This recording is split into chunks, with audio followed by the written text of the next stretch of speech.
If you like tag fighting games, this is your year, because in just the span of a year, we are not only going to get Hunter x Hunter Nen Impact and 2XKO, but it was also recently announced that in 2026, we're going to be getting Marvel Tokon Fighting Souls and Invincible Versus. And that is a crazy amount of tag games to be released in just 1 year. Previous to this, I'd say we got maybe one tag game per year, if that. So the fact that we're now getting 4 of them in the space of a year is pretty crazy. But while I think 3 of them have pretty good outlooks and should be able to last a little while, one of them seems almost destined to flop. So let's talk about the future of tag fighters. Let's start with the newest one, Invincible Versus. Now, I was ready to write this off after seeing the trailer. The gameplay looks kind of like what I can only describe as Mortal Kombat-ish, and I thought the trailer looked pretty meh, especially in certain parts like these scenes where nothing is actually moving, the background's just sort of rotating around them. But we recently got another gameplay trailer, and I don't know if I'm just warming up to it, but it looks kind of better. The hits look a little bit weightier. I like what looks like a counter hit mechanic with a slowdown.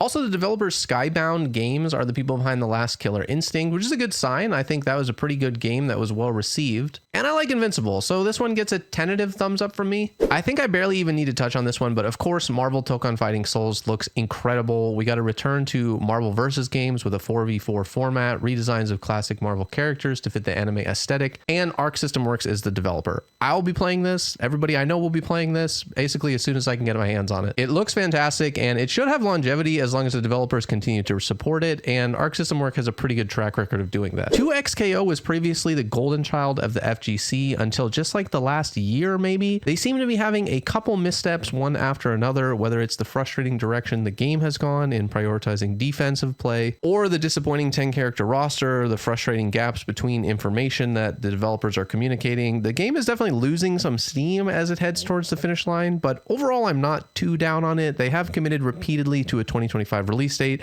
which means that at least initially it's not going to have to compete very much in the space, and it always has the free-to-play aspect, which should bring players in. And again, this is Riot Games, so I really doubt they're just going to let it die, but we'll have to see when it comes out. And last, we have Hunter x Hunter Nen Impact, and honestly, worried is not even the word I would use here. I feel pretty confident that this game is going to flop. I want to give a lot of credit to the Hunter x Hunter team because they made a demo version of the game that was free to download and has access to training mode, which I think is a amazing idea. I hope more games will do it. The problem is that after messing around with training mode for about an hour, I confirmed that this game is just not for me, and honestly, I don't really know who it's for. It's a low budget game that looks and feels like it's low budget. The hits don't feel weighty to me. The character models don't look very polished. The control scheme is a little bit confusing. I know that some people don't mind the simple inputs, and that's not even my biggest problem with it, but it's just not working for me overall. And I'm not even somebody who like desperately believes motion inputs need to be in every fighting game. I just wish they would have had the option, because the 8-button control scheme for me just did not feel good on my hands. All that is subjective. You can disagree with any or all of those points, but with so many great tag fighting games coming out, I just don't see this one lasting more than a month or two at best. It probably will come out first, which is definitely big, but unless you're a massive fan of Hunter x Hunter, I just think there are better options coming out and really that are already available. That's it for this one. Let me know what tag fighting game you're looking forward to. Thanks for watching. Catch you guys next time.